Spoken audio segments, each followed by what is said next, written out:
want to write a few. You got the urge to write a few. You got the nerve to write a few. So go.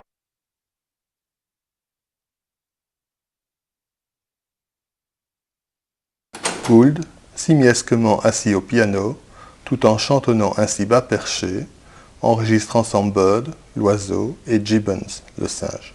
Son plus beau record.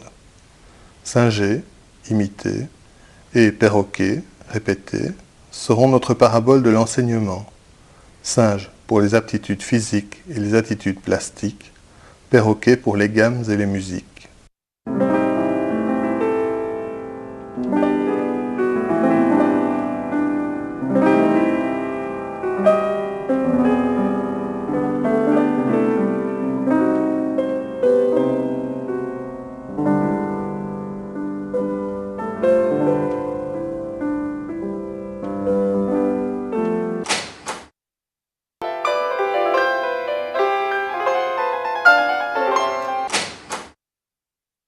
Gould n'aimait ni les concours ni les records, mais demandait le concours du tape recorder et a enregistré plus de records que quiconque. Poussin, son, poisson, silence. Golden Finch ou Goldfish, poisson d'or ou pinson rouge. Glenn Gould, alias Gold, aime le gris. Le diamant de Gould, ainsi nommé par l'ornithologue John Gould, est un oiseau chanteur austral multicolore et polymorphe. Ironie du sort, Glenn Gould nous a fait user pas mal de diamants sur ses disques noirs.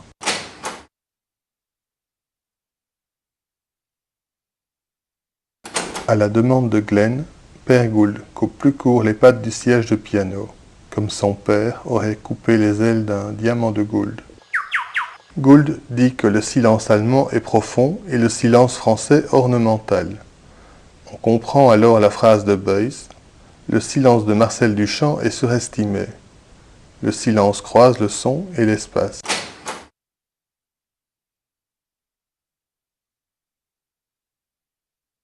Thomas Bernhardt romance Glenn Gould. Selon l'écrivain, le pianiste aurait abattu de ses mains l'arbre qui, par la fenêtre, faisait de l'ombre à son Steinway, alors qu'il jouait un capriccio. Or Gould, selon ses textes, respecte chaque être et dit attendre que le ciel soit gris pour jouer. Bernhardt n'est pas crédible, même si Glenn avait bel et bien scié les pattes de son siège. Qu'est-ce qui grince? Le siège, pas la scie. L'être moral ne coupe à l'arbre que la branche sur laquelle il est assis. Glenn Gould n'est courte que les pattes du siège sur lequel il joue du piano. N'en déplaise à Thomas Bernhardt, qui lui attribue l'abattage d'un arbre qui aurait fait de l'ombre au Steinway. Le naufragé, c'est l'écrivain autrichien en dents de scie. Autrichien, on triche. Gould applaudit au Switch on Back de Walter Carlos. Le Moog, saint à 16 heures, ouvre la voie au Yamaha. Tous les goûts sont dans l'artifice.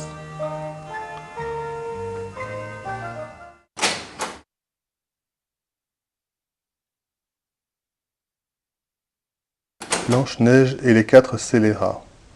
Gould, seul contre tous, préfère Petula Clark aux Beatles.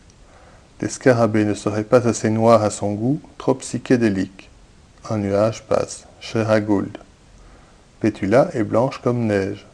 Un ange passe, cher à Glenn, qui déflore les uns et fleure l'autre. Se dégriserait-il lorsqu'elle chante « Pour moi c'est gris pays, prennent des airs d'Italie » sur un air de Chaplin. L'hiver est white, la pluie chante l'air en stars so bright. La pluie pour le soleil, et c'est pareil. Ne cherchez pas pourquoi.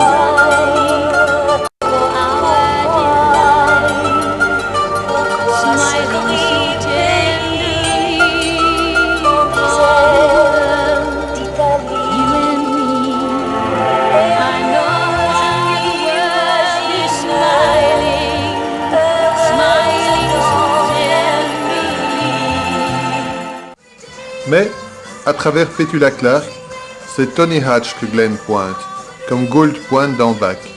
Simple feinte d'interprète qui se révèle compositeur. Switch on Hatch.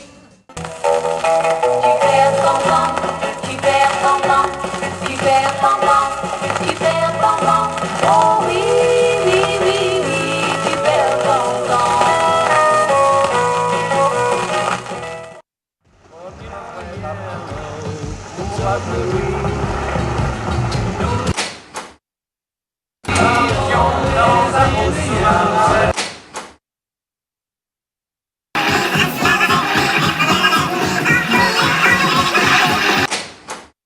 The nine-bore gun till the flaxen leaves where the prunes are ripe would depart in the wind and rolling through the pipe, and they heard Macpherson say, Well, the waves go ourselves. I'm bustled and gay, I'm brown and what the baroom, what the baroom for me.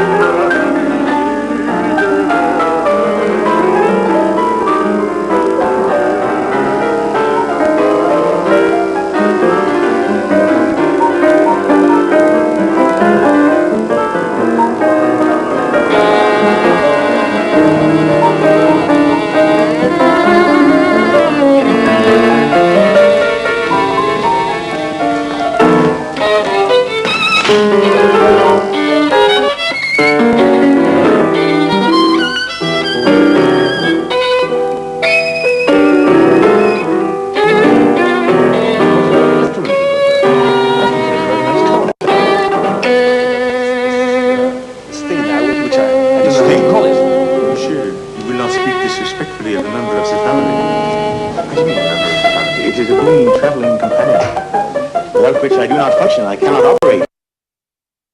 This thing, which is otherwise known as a chair, you've actually given I've never given any constant anything else.